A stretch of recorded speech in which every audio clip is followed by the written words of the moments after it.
नमस्कार। जोहार द भारत मित्र देख रहे हैं आप और मेरा नाम अभिषेक भारती है। हम क्या मांगे? आजादी। साम्राज्यवाद से आजादी, पूंजीवाद से आजादी। पूरे एक देश की आजादी का मंत्र इस गीत में छुपा हुआ है। लेकिन इसे सत्ता का ढोंग कहें, वक्त का तकाजा कहें कि जब ये गीत जो किसी समय क्रांति का गीत हुआ करता था, अब देशद्रोह का गीत बन गया। अब पता नहीं, परिभाषाएं अलग अलग गढ़ी जाती है समय के साथ में। हम तो आज भी जब थक जाते हैं, हार जाते हैं, तो यही गीत गाते हैं। खैर भाई, लाल झंडा, लाल झंडे की पहचान क्या हुई करती थी? खादी का कुर्ता, एक झोला, साइकिल और चमड़े की चप्पल। और ऐसे ही साम्राज्यवाद के खिलाफ, पूंजीवाद के खिलाफ लड़ने वाले कुछ लोगों के कार्यालय में मैं मौजूद हूं, घाटशिला में। चूंकि घाटशिला में उपचुनाव होना है, तो इस लाल झंडे का महत्व भी बहुत ज्यादा है। क्यों? क्योंकि घाटशिला में कई ऐसी कंपनियां हैं जो आई, चली भी गई, शोषण भी हुआ और शोषण हो भी रहा है। इस पर कोई मुखरता से बोलता नहीं है। सब बदलते वक्त के साथ हिंदुत्व बचाने की लड़ाई हो गई, बदलते वक्त के साथ हिंदू खतरे में आ गया, बदलते वक्त के साथ मुसलमान जो है वो खतरनाक हो गया, लेकिन भूख बेरोजगारी का मुद्दा भी खत्म हो गया। तो मैं कहां पर हूं, मैं आपको बता दूं। मैं घाटशिला में, फिलहाल मऊ भंडार ये क्षेत्र कहा जाता है। यहाँ पर आईसीसी, इसका कार्यालय है, मजदूर यूनियन है। एक बैठक चल रही थी और इसी बैठक में बीच में खलल डालने के लिए मीडिया का जो काम होता है, हम पहुंच गए हैं। तो मैं तमाम लोगों से यहाँ पर बात करूंगा कि भाई घाटशिला क्या मांग रहा है। आपको हमारे साथ, आप भारत मित्र के साथ बने रहिए, ताकि हम जो हमारे पुराने ऐसे लोग हैं जिन्होंने कई वसंत देखे और वो सही गलत के बीच का अंतर जानते हैं, उनसे आज हम चर्चा करेंगे। सर कैसे हैं आप? ठीक है। सर अपना परिचय अगर आप पूरा ना माने तो मैं दे सकते हैं। मेरा नाम हुआ RS राय, कम्युनिस्ट पार्टी के डिस्ट्रिक्ट सेक्रेटेरिएट का मेंबर हूँ। जी सर, घाटशिला में उपचुनाव है और आप हम लोगों के गार्जियन समान भी हैं। घाटशिला का माहौल देख करके क्या लगता है? मतलब मैं अलग अलग क्षेत्रों में घूम रहा था, तो मैंने उन लोगों से पूछा कि आपके लिए मुद्दा क्या है। भूख, बेरोजगारी, रोजगार, बिजली, पानी, सड़क, ये सब मुद्दा नहीं है। किसी को हिंदू बचाना है, किसी को एसटी में शामिल होना है, किसी को एसटी में शामिल नहीं होने देना है। लेकिन आप जिस पार्टी से, आज भी उसके लिए मुद्दा भूख, बेरोजगारी, ये तमाम मुद्दे, मजदूर को उसका अधिकार, आम आदमी को उसका अधिकार है। तो आप अपने आप को आज की राजनीति में कहाँ पा रहे हैं? देखिए, कम्युनिस्ट पार्टी का जो संबंध है वो मजदूरों से है। जो भी मेहनत का स्वाम है, वो खेत में काम करता हो, खलिहान में काम करता हो, या कल कारखाने में काम करता हो, या कार्यालय में काम करता हो, उनके हक और हुकूक की रक्षा के लिए हम लोग दिन रात लड़ाई लड़ रहे हैं। और आप देख रहे हैं कि आज जो केंद्र में जो सत्ता है वह भारतीय जनता पार्टी के नेतृत्व में है, जो रात दिन मजदूरों पर हमले कर रही है, किसानों के साथ जो वादा किया है उसके साथ वादा खिलाफी कर रही है, देश के जो पब्लिक सेक्टर के कल कारखाने या जो भी उद्योग धंधे प्रतिष्ठान हैं उनको बेचने का काम कर रही है, उसके खिलाफ आए दिन हम लोग रोड पर और संसद में जहाँ भी हमको मौका मिलता है हम लड़ाई छेड़े हुए हैं। आज घाटशिला में वही मोर्चाबंदी हो गई है। एक तरफ भारतीय जनता पार्टी का उम्मीदवार है और दूसरी तरफ इंडिया गठबंधन का उम्मीदवार है, और हम लोग इंडिया गठबंधन के एक पार्टनर हैं। उस हैसियत से मजदूरों और किसानों की लड़ाई के आगे बढ़ाने के लिए हम चाहते हैं कि हमारे इस क्षेत्र से इंडिया गठबंधन का उम्मीदवार, जो JMM का उम्मीदवार है, वह जीते। उसके लिए हम लोग जो भी अपना प्रयास होगा वो सारा प्रयास हम लोग अपना करेंगे। सर इंडिया गठबंधन है, मतलब उसमें भी तो कम्युनिस्ट पार्टी जो है वो तो ठीक है, अपना स्टैंड क्लियर रखती है। लेकिन यहाँ दिक्कत ये है कि जेएमएम जो है वो आरजेडी का विकेट गिरा रहा है, आरजेडी जेएमएम का विकेट गिरा रहा है, दोनों मिलकर कांग्रेस का विकेट गिरा रहा है। तो इन सब के बीच में आप लोग अपने आप को कहाँ पा रहे हैं? देखिए, कौन किसकी क्या समझ है वो अपनी जगह पर है, लेकिन हम लोगों का क्लियर कट, जो भी वामपंथी पार्टियां हैं उनका क्लियर कट अपना स्टैंड है कि हमको इंडिया गठबंधन को मजबूत बनाना है। आज यदि उसमें कुछ कमजोरी आ गई है, उसको भी आगे आने वाले दिन में हम लोग हल करने का प्रयास करेंगे। और यही गठबंधन जो है वह देश के हक और हुकूक की रक्षा के लिए और संविधान की रक्षा के लिए काम करेगा। उस दिशा में हमारा प्रयास जारी रहेगा। चलिए, तो देखिए ये तमाम मुद्दे हैं जो हमने बात करें अभी, और भी बात करते हैं। एक बार सीधा इधर आ जाइए ताकि हम लोग इधर से एक राउंड मार लेते हैं, सबसे बात हो जाएगी। देखिए सर, कैसे हैं आप? जी सर, ठीक है। आप घाटशिला के रहने वाले हैं, घाटशिला में उपचुनाव है और आप लोगों की भूमिका बहुत महत्वपूर्ण भी रहने वाली है। तो आप लोग अपनी भूमिका क्या देख रहे हैं? और घाटशिला उपचुनाव में, चूंकि घाटशिला ने चुनाव में तो अपना मत जो है सुना दिया था, उपचुनाव घाटशिला की जनता ने मांगा नहीं, लेकिन अब चूंकि दुर्भाग्य कहिए कि रामदास जी अब हमारे बीच नहीं है, तो ऐसे में घाटशिला उपचुनाव में क्या लगता है, घाटशिला के मुद्दे सर क्या रहने वाले देखिए, घाटशिला का जो उपचुनाव आप जो जान रहे हैं, एक विशेष परिस्थिति में हमारे माननीय जो विधायक थे, उनका निधन होने के बाद वो मंत्री भी थे, शिक्षा मंत्री, उनके मरणोपरांत ये वाला उपचुनाव हो रहा है, जिसमें आप जान रहे हैं कि भारतीय कम्युनिस्ट पार्टी हमेशा से ही मैंने आपका झारखंड मैंने मुक्ति मोर्चा को हमेशा सपोर्ट करते आ रही है। लेकिन पहले आप जानते होंगे कि घाटशिला बहरागोड़ा एक ऐसा क्षेत्र था जहां में हम लोग का चार चार बार विधायक यहाँ रह चुके हैं। टीकाराम मांझी, फिर देवीपुत्र उपाध्याय, सारे लोग, ये हम लोग का गढ़ था। लेकिन परिस्थितिवश आज जिस तरह सरकार का जो हमला हो रहा है भारतीय जनता पार्टी का, आप देख रहे हैं कि वो मजदूरों के खिलाफ, वो सिर्फ पूंजीपतियों का ही मैंने, आप देख रहे हैं जैसे अडानी, अंबानी और बहुत सारे जो दिग्गज मैंने बड़े बड़े कमर्शियल मैंने आपका जो कॉर्पोरेट घराने के जो ये है, उनको सपोर्ट में ही ये, ये पूरा मैंने मुद्दा चल रहा है। और आप देखेंगे कि अभी भी जो हमारा जो घाटशिला का जो आपका मानसून सारा जो अभी खुल रहा है, इसमें सरकार का कोई मदद नहीं है। सरकार इसको आउटसोर्सिंग के माध्यम से चला रहा है। ये हिंदुस्तान कॉपर नहीं चला रही है सरकार, इसको अब जीएसडब्ल्यू है, फिर आपका सूरदा भी आउटसोर्सिंग है, पूरा ये सब हम लोग उसके खिलाफ लड़ रहे हैं। और हम चाहेंगे कि भारतीय जनता पार्टी को किसी भी रूप में ये मुद्दा को हटाना होगा, क्योंकि हमेशा से ही जो मैंने हम लोग का जो रिक्रूटमेंट 96 के बाद से बंद है, ये भारतीय जनता पार्टी के कारण बंद है। और हम चाहेंगे कि आने वाले दिनों में पूरा हमारा माइंस फैक्ट्री सारा खुले और ये पूरा हिंदुस्तान कॉपर का मैंने वर्चस्व रहे।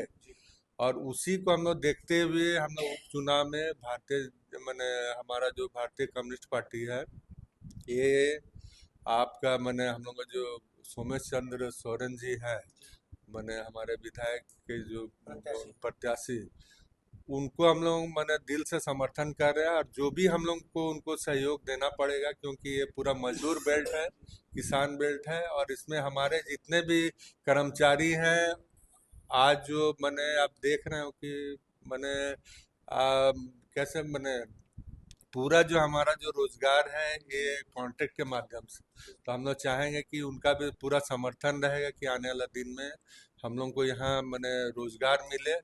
और हम उसी के खिलाफ लड़ रहे हैं, भारतीय जनता पार्टी के खिलाफ। तो ये हम लोग का पूरा समर्थन सोमेश जी को रहेगा। देखिए, एक बीमारी होती है कुष्ठ रोग, कोढ़ जिसको कहते हैं, शरीर का कोई अंग उसमें जिसमें लगता है, ये कुष्ठ रोग वो गलने लगता है। और यही कुष्ठ रोग हमारे समाज के लिए आउटसोर्सिंग नाम की चीज है।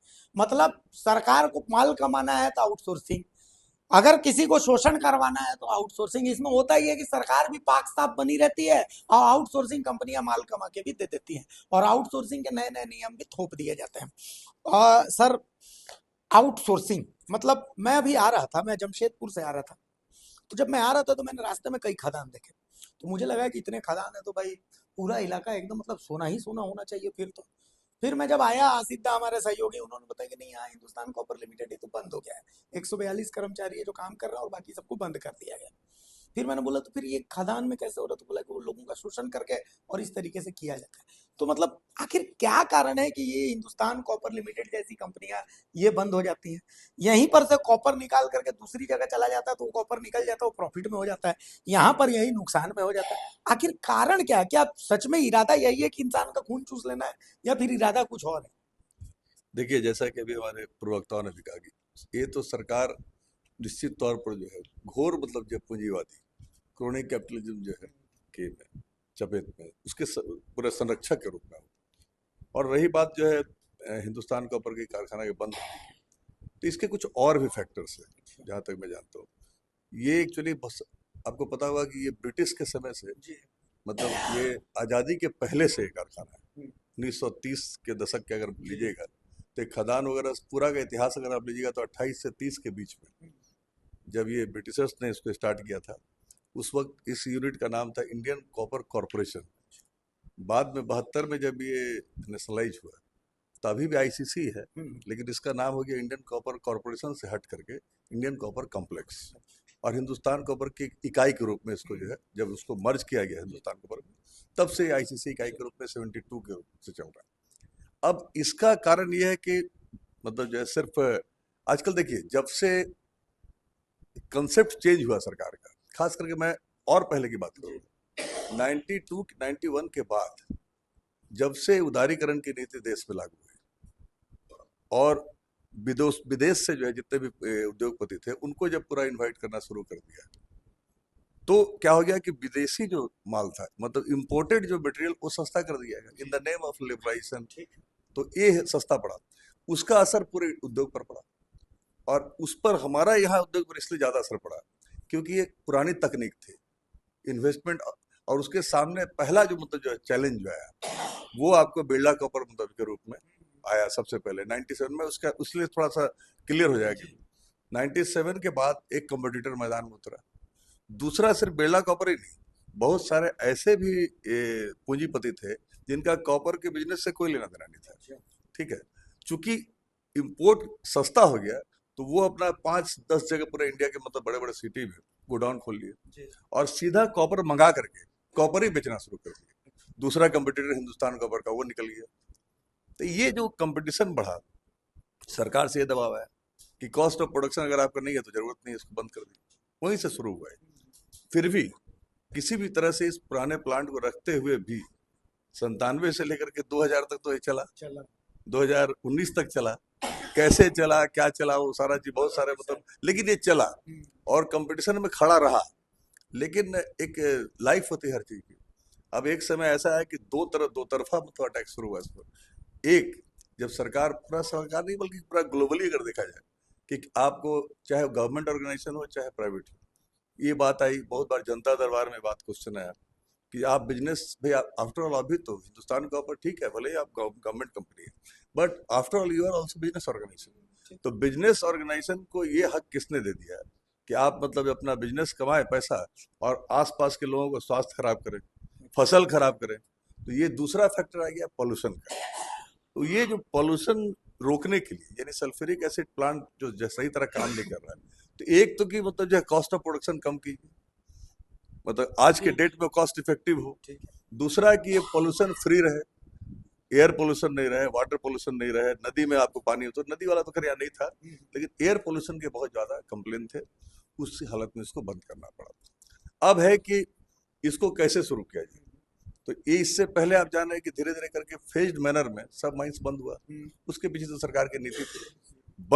बंद का कारण यही था कि सरकार ने कहा कि जब इंपोर्ट सस्ता हो गया है तो आप माइंस क्यों कर, उस पर सरकार का कहना था ना। आपको मैं 2000 की बात कर रहा हूँ, वाजपेयी बोले एक एक करके, नहीं कोई कुछ नहीं करना है, फेज्ड मैनर में सभी माइंस को आप बंद कीजिए। और बिरला कॉपर जो आपका कंपटीटर है वो कौन सा अपना माइंस लिए हुए, सरकार ने जब उदारीकरण की नीति तो इसीलिए बनाई है, आप सीधा मतलब और इंपोर्ट कीजिए। यहीं से कहानी शुरू हुई और सब माइंस एक एक करके बंद हुआ।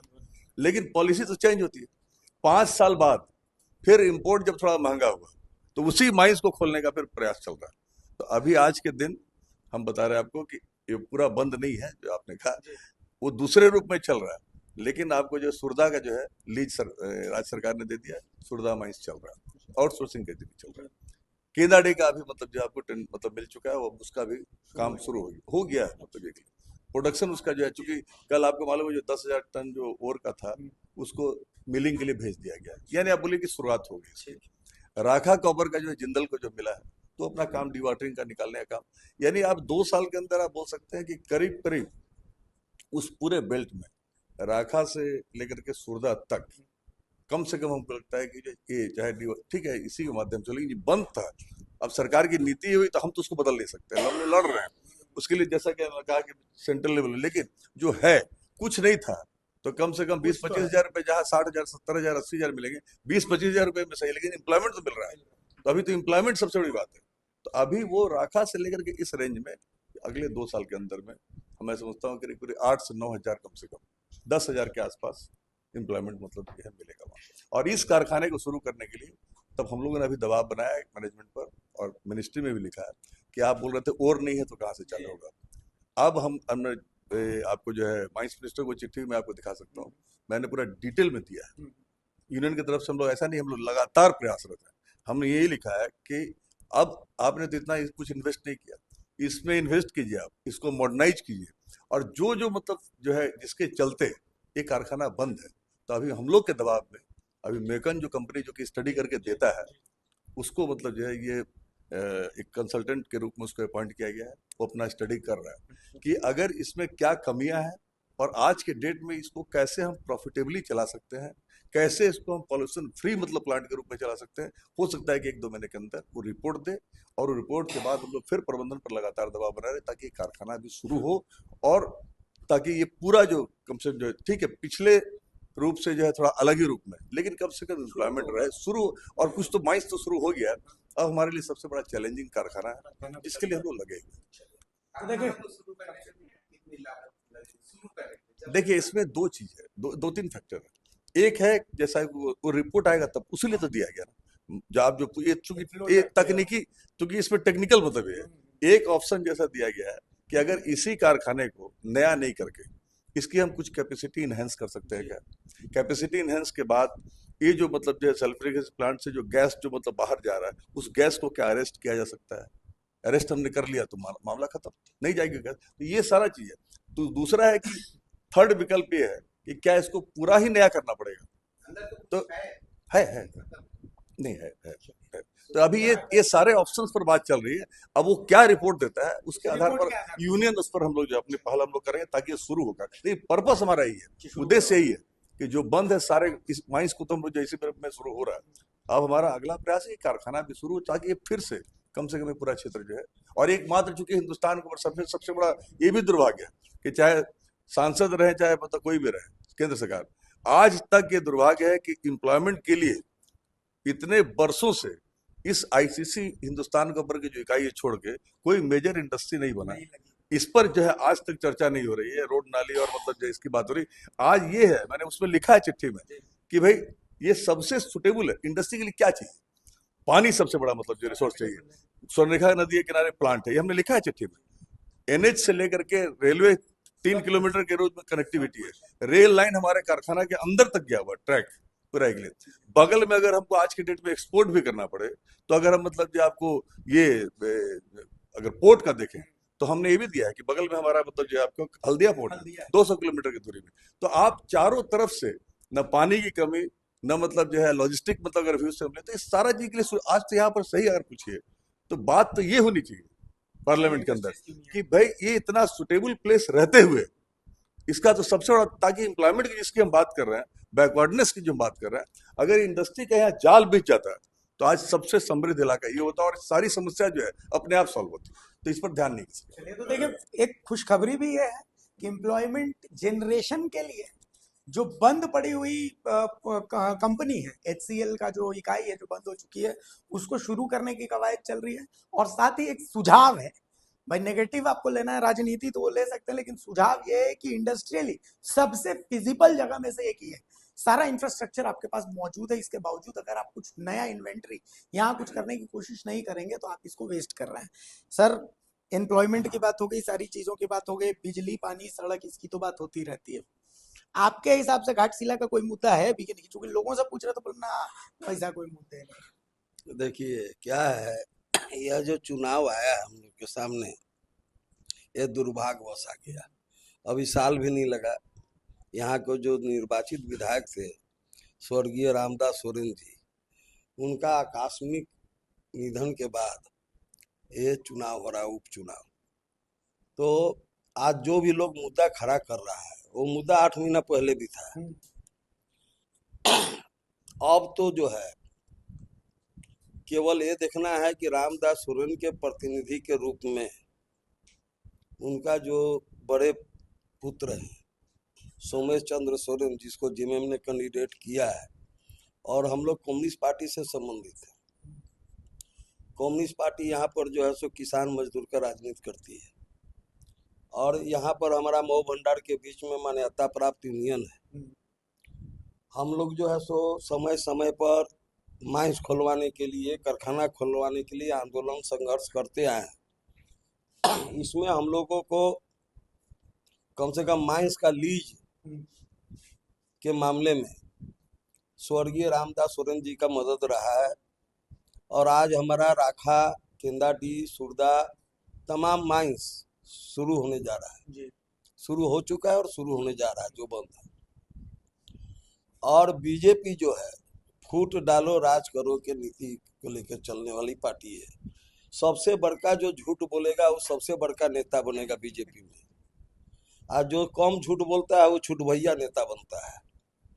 ये स्थिति है। आज सबसे बड़ा झूठा देश का प्रधानमंत्री है, गृह मंत्री है, जो जुमलाबाजी करके देश के जनता को 15 लाख रुपया स्विस बैंक से हम काला धन लाएंगे और हर घर को 15 लाख रुपया देंगे। 2 करोड़ नौजवानों को हम रोजगार देंगे प्रति वर्ष। आज इनका 11 बरस से यही झूठ बोल के जुमलाबाजी करके इनका सरकार चल रही है। इसलिए इस जुमलाबाजियों को हराने के लिए मजदूर वर्ग और किसान वर्ग जिस तरह से आंदोलन कर रहा है, संघर्ष कर रहा है, उनके हक अधिकार के लिए जो कानून बना हुआ था उस कानून को सबको खत्म करके इनके ऊपर दमन नीति जो है सो अपनाया जा रहा है। इससे जनता को बचाने के लिए हम लोग कम्युनिस्ट पार्टी ने फिर इस बार स्वर्गीय रामदास सोरेन जी के जो पुत्र हैं सोमेश चंद्र सोरेन जो कैंडिडेट हैं, वो हम लोग जो है सो कम्युनिस्ट पार्टी उनको समर्थन दे रहे हैं। और इसके लिए हम लोग बाकायदे गांव-गांव में मीटिंग कर रहे हैं। अभी भी हम लोग मीटिंग में ही बैठे हुए हैं और इनका जीत सुनिश्चित करने के लिए। और रामदास सोरेन जी 22,000 वोट से जीते थे, उससे भी और ज्यादा मार्जिन से इनको जिताने का काम करेंगे। तो कुल मिलाकर के तमाम बातें हुई लाल झंडे को लेकर के। अब 2 फिल्मों के डायलॉग के साथ इस कार्यक्रम को मैं खत्म करूंगा। एक नई फिल्म का डायलॉग है, एक पुरानी फिल्म का डायलॉग है। और उससे पहले सर एक बार आसिफ आप इधर आ जाइए ताकि फाइनल एक बातचीत सर से भी हम ले लेते हैं। सर अब नई फिल्म और पुरानी फिल्म का डायलॉग था, पुरानी फिल्म का डायलॉग मैं बाद में बोलूंगा, नई फिल्म का डायलॉग अभी बोल दे रहा हूँ। ऋतिक रोशन की फिल्म आई थी कि राजा का बेटा राजा नहीं बनेगा, लेकिन घाटशिला में दोनों तरफ राजे का बेटा लड़ रहे हैं। तो लाल झंडे वाले लोग कैसे देखेंगे इसको तो आप लोग जस्टिफाई नहीं कर पाएंगे। सबसे पहले तो भारतीय कम्युनिस्ट पार्टी की ओर से आपके चैनल का स्वागत करते हुए क्रांतिकारी अभिनंदन करता हूं। भारतीय कम्युनिस्ट पार्टी शुरू से ही संघर्ष में विश्वास करती है और जन मुद्दों में विश्वास करती है। और मेरा जो मुद्दा है वह कहीं न कहीं इंडिया गठबंधन में जो लोग हैं उनसे मिलता जुलता है, इसलिए हम उनको इस चुनाव में साथ देने का संकल्प लिया है। मेरी लड़ाई बराबर रही है झारखंड के जल जंगल और जमीन की, और उनकी भी लड़ाई लड़ रही है। तो हम सोचते हैं कि दोनों मिल करके इस तरह से इस संघर्ष को आगे बढ़ावें कि जंगल भी बचे, जमीन भी बढ़े और जमीन भी, सारी चीज, तीनों चीज बचे रहे। प्रकृति प्रदत्त वस्तु पर जो पूंजीपतियों का अधिकार जमने जा रहा है, जमते जा रहा है, बढ़ते जा रहा है, उसके रोकने का सबसे बड़ा उपाय है कि भारतीय जनता पार्टी को सेंट्रल से लेकर के राज्य तक हराना है। दूसरी चीज है कि झारखंड की जो बहू बेटी हैं वो आर्थिक दृष्टिकोण से इतने कमजोर होते रहे हैं कि बाहर में उनको भेजा जाता है और उनके साथ गलत व्यवहार किया जाता है।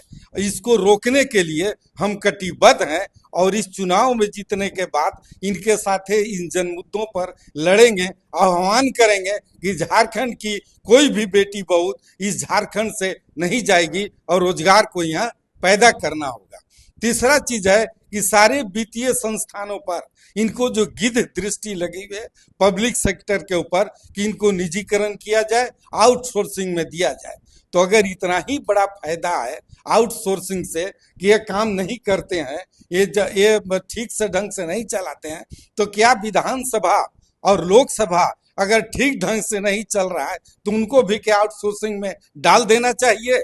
अगर यही अच्छा चीज है तो इसका भी हम समर्थन करते हैं कि हम नहीं करते हैं। तो सबसे पहले उनको डालिए तब जानिए। अभी देखा जाता है जैसे हमारे बड़े भाई सब बोले आउटसोर्सिंग ब्लॉक स्तर से लेकर के जिला स्तर तक आउटसोर्सिंग पर चलता है, जो सबसे खराब चीज है। हमारे यहाँ सभी पोस्ट खाली हैं, सेंट्रल में 30 लाख पोस्ट खाली हैं, और राज्य की बात तो अलग है।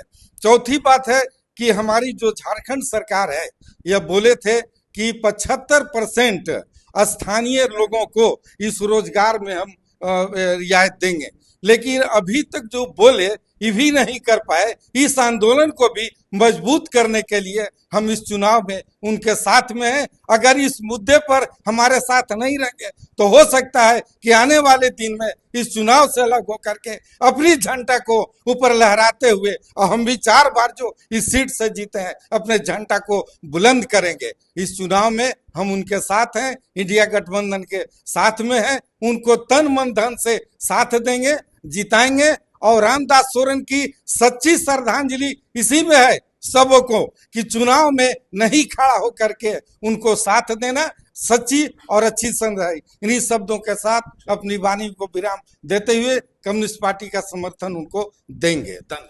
एक आखिरी सवाल सर, अब आपसे, बिहार में सब अलग अलग लड़ रहे हैं, आपकी पार्टी भी वहां पर कई सीटें उनको मिली है, और जेएमएम की तरफ से कहा जा रहा है कि आरजेडी कांग्रेस ने उनके साथ धूर्तता कर दी, तो उसका असर आप लोगों का आपसी रिश्ते में, यहाँ पर उमेश सोरेन चुनाव प्रचार कर रहे हैं, तो उसमें भी देखने को मिल रहा है क्या? देखिए, ये जनतंत्र है, और जनतंत्र में सबको स्वेच्छा से अपने लड़ने का अधिकार है।